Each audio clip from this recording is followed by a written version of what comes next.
Okay, I'm going to start by saying I'm not sure how this is going to go, but here's the reason I made this video. When watching the 49ers destroy the Cardinals, a few things were popping through my mind as I was watching it. Number one was I was angry that I was playing against Christian McCaffrey in fantasy football. That alone made sure I lost in fantasy football. But number two was every time I watch this guy, when he's in Carolina, he was phenomenal. Since he's been in San Francisco, he's been remarkable. And as I watch him get more and more comfortable in this offense, the more I continue to wonder to myself, am I watching one of the greatest running backs of all time? And is he a top 5 player at his position of all time? And I started looking at some stats, and here's kind of what I came up with. If he can do this for another 4 years, if he can do this until he's 30, right? This year and then 3 more years after it. The answer is going to be, yeah, I think he is. I really do think he is going to be one of the all-time greats. And so here's some of the things that I saw in it. So he's been playing since 2017. 2020 and 2021 were almost a wash. He only played in 10 games. And 2022, honestly, was great because he flipped them. But 2022, it's amazing how much better he was for the Niners than he was the Panthers. But he had 2.5 almost lost seasons in there. He truly did. But he so far has 5,000 yards rushing, and that's not including the game he just played.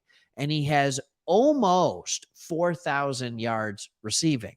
So I started doing a little searching on that. He already, while only playing 79 games, is 23rd all time in receiving yards by a running back. Okay, he's 23rd all time. The next fewest games for a player that is rated ahead of him is 111. After that, it's like 140.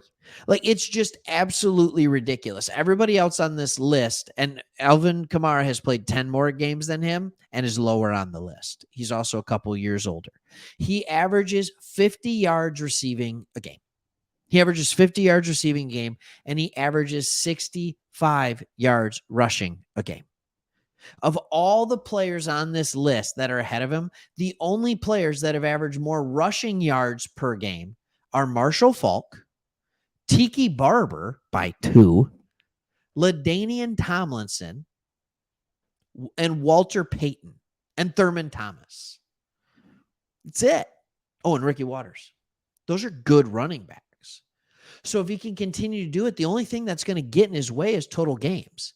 If he can stay healthy at this rate with his current averages, if he plays 4 more years, he is going to be pushing for the leading running back in receiving yards in NFL history.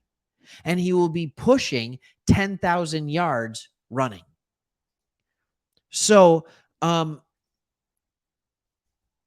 I'm going to look up on the stat while I'm doing this. Most rushing yards in a career, NFL rushing leaders. All right. So if he gets to 10,000 yards, he will be a top 30 running back. If he gets to 11,000 yards, he will be a top 20 running back. So we have a guy that could be the number 1 receiving back of all time, and he's still a top 20 back in rushing. That's the kind of production that he's putting up if he only plays 4 more years or 3 more after this year.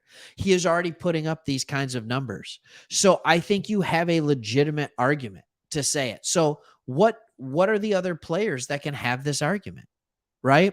And then I started looking like, what about that big season, right? Like, what about just the season of this is remarkable, nobody can do more type of year? He had that in 2019.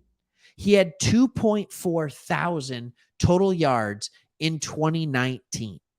That was the 1, 2, 3, 4, 5, 6, 7, 8, 9, 10, 11th greatest all-purpose yard season in NFL history. By the way, number 1 is Darren Sproles. All right. Return man specialist. All right. He only had 600 yards rushing. He had 700 yards receiving. So he had 1,300 yards, but he just had a remarkable amount of return yards. All right. That was back when people still weren't kicking it in the end zone constantly. All right. Other guys on this list are guys like Chris Johnson, Steven Jackson, like all these different, or Fred Jackson for Buffalo. And he had almost no rushing yards. So yeah, he's had this remarkable season to remember. He's had this dual threat running back that's now so popular and common in the NFL, but nobody can mimic it. Nobody can mimic it. They just can't. All right, he already has 459 yards. He's averaging over 100 yards a game. At this rate, he's going to be close to a 2,000-yard rusher. It's just absolutely crazy what he's doing as a running back. It's crazy what he's doing as a running back. And so, yeah, I don't know. You let me know what your thoughts are. Is he in the conversation for a top 5 player of all time? I think he's definitely in the conversation as a top 10 running back all time. I think it's going to take some more health and some more years to have the longevity to be in the conversation for top 5. But as far as players right now in the NFL, he is hands down, bar none, the best running back in the NFL. And he's in a system that is now perfectly suited for him to be awesome. But he does it all. He can bust a big run. He can have a short run. He can get you the hard yards in the trenches. He can line up in the slot. He can line up out wide. He can come out of the backfield. Like, there's literally nowhere you can't put him. It is remarkable to watch what he's doing and the type of player he is. So yeah, I think he has to be in the conversation, and it's not a conversation right now. He's the best running back in the league, period. I think he is. So, let me know what you think. I almost just coughed there and made a really weird noise. Don't judge me. All right. Hey, thank you so much for watching. Like the video, subscribe, leave a comment on how good you think McCaffrey is, and we will see you at the next one. By the way, one of those guys that was ahead of him in rushing was Ricky Waters. I mean, you guys know Ricky Waters. You know him. All right. Talk to you later. Thanks for watching.